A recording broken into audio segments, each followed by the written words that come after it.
నమస్తే. ఏ కుటుంబం సుఖ సంతోషాలతో కళకళలాడుతూ ఉండాలన్నా, ఎలాంటి సమస్యలు లేకుండా వారి జీవితాలు సాఫీగా సాగిపోవాలి అన్నా అందుకు లక్ష్మీదేవి అనుగ్రహం ఉండాలి. లక్ష్మీదేవి ప్రసాదించే సిరి సంపదలే అందరి జీవితాలను ఆనందమయం చేస్తూ ఉంటుంది.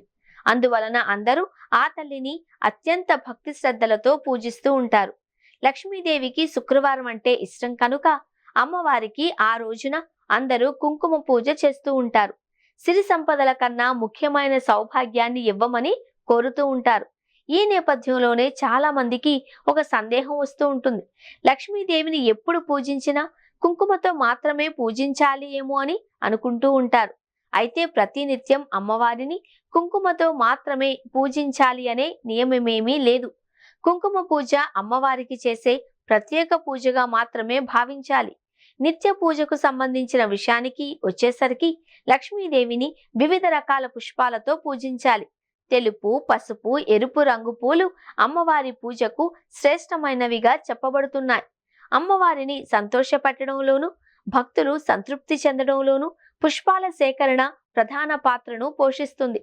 అమ్మవారికి ఒక్కో రకం పుష్పాలు వాడకం వలన ఒక్కో ఫలితం కనిపిస్తుంది.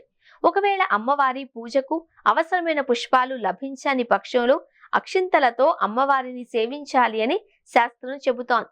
అక్షింతలతో అమ్మవారిని పూజించడం వలన ఫలితం తక్కువగానే ఉంటుందేమోననే సందేహమే అవసరం లేదు. కనుక ఇంట్లోని పూజా మందిరంలో అమ్మవారి ప్రతిమను పుష్పాలతోనూ అక్షింతలతోనూ ఆరాధించవచ్చు. అత్యంత భక్తి శ్రద్ధలతో ఆ తల్లి మనస్సు గెలుచుకొని అష్టైశ్వర్యాలను పొందవచ్చు. ఈ వస్తువులు మీ ఇంట్లో ఉంటే లక్ష్మీదేవి మీ ఇంటికి నడిచేస్తుంది. మన పురాణాల ప్రకారం లక్ష్మీ పూజ చేసి లక్ష్మీదేవికి స్వాగతం పలకడం మరియు లక్ష్మి స్వరూపమైన తులసి దగ్గర దీపం వెలిగించి నమస్కారం చేయడం వలన సకల సౌభాగ్యాలు కలుగుతాయి. తెల్లని వస్త్రం పరిచి దానిపై ధాన్యం పోసి అమ్మవారిని ప్రతిష్ఠ చేసి అన్ని అలంకారాలను చేసి చామంతి పూలతో పూజిస్తే మంచిది. అలాగే గులాబీ, తామర పువ్వు, మల్లెలు, సన్నజాజులు వంటి పువ్వులతో పూజిస్తే చాలా మంచిది. అమ్మవారికి ఇష్టమైన తెలుపు లేదా ఎరుపు వస్త్రాలను ధరించి పూజ చేయాలి. లక్ష్మీదేవిని పైన చెప్పిన ఏ పువ్వులతోనైనా అష్టోత్తరం చేసి తీపి పదార్థాలను నైవేద్యంగా పెడితే సకల సంపదలు చేకూరుతాయి. వ్యాపారం చేసేవారు తమ షాప్లలో తప్పనిసరిగా లక్ష్మీదేవిని పూజిస్తారు. ఇలా చేస్తే వ్యాపారం మంచి అభివృద్ధిలోకి వస్తుంది అని నమ్మకం. మన ఇంటిలో కొన్ని వస్తువులు ఉంటే లక్ష్మీదేవి కటాక్షం పుష్కలంగా ఉంటుంది. ఇప్పుడు వాటి గురించి వివరంగా తెలుసుకుందాం.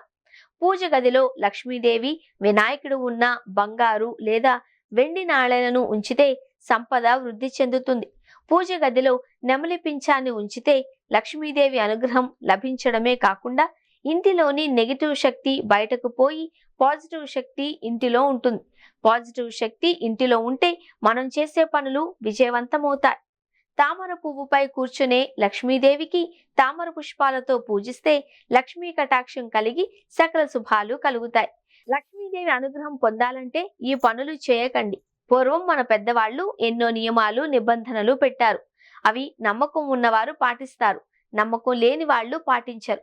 అయితే సాధారణంగా మన ఇంట్లో పెద్దవాళ్ళు ఉంటే సాయంత్రం సమయంలో అలా చేయకూడదు, ఇలా చేయకూడదు అని చెబుతూ ఉంటారు. కానీ కొన్ని సందర్భాలలో వాళ్ళ మాటలు పట్టించుకోకుండా నియమాలను నిర్లక్ష్యం చేస్తూ ఉంటాం. అలా చేయడం వల్ల మన కుటుంబంపై లక్ష్మీదేవి ఆగ్రహించేలా చేస్తాయట. చిన్న చిన్న అలవాట్లే మన అదృష్టాన్ని, ఆర్థిక పరిస్థితులను మార్చేస్తాయంటారు. కాబట్టి మీరు శాస్త్రాలను నమ్మేటట్టయితే మీరు ఖచ్చితంగా కొన్ని నియమాలను పాటించాలి. లక్ష్మీదేవి ఆగ్రహానికి గురి కాకుండా ఉండాలి అంటే ఈ పనులు చేయకండి. తులసిని పూజించకూడదు. హిందూ పురాణాలు, శాస్త్రాల ప్రకారం సూర్యాస్తమయం తర్వాత తులసిని పూజించడం, ముట్టుకోవడం నిషేధం.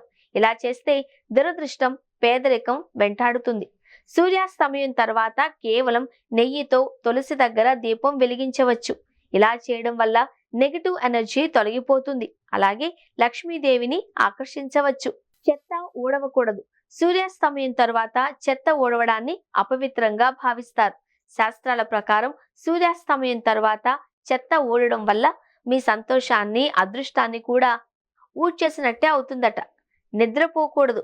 సూర్యాస్తమయం సమయంలో నిద్రపోవడం వల్ల దురదృష్టంతో పాటు నెగిటివ్ ఎనర్జీ తీసుకొస్తుంది. అలాగే సాయంత్రం పూట నిద్రపోతే ఊబకాయం, ఇతర అనారోగ్య సమస్యలకు కారణమవుతుంది. తిన్న వెంటనే కడిగేయాలి. ఆహారం తిన్న వెంటనే పాత్రలు శుభ్రం చేయకపోతే శని చంద్రుల దుష్ప్రభావం మీ మీద పడుతుంది. అలాగే అన్నం తిన్న వెంటనే ప్లేట్ శుభ్రం చేయడం వల్ల లక్ష్మీదేవి అనుగ్రహం, సంపద, శ్రేయస్సు పొందగలుగుతారు. పరిసరాలు శుభ్రంగా ఉంచాలి. మీ చుట్టూ ఉన్న పవిత్ర ప్రదేశాలలో ఉమ్మకూడదు అని చెప్పిన ప్రాంతాలలో ఉమ్మేయడం వల్ల దురదృష్టం మిమ్మల్ని వెంటాడుతుంది. ఇలా చేయడం వల్ల మీ చుట్టుపక్కల ప్రాంతాలను అసహ్యంగా మార్చుకోవడం వల్ల లక్ష్మీదేవి ఆగ్రహిస్తుందట.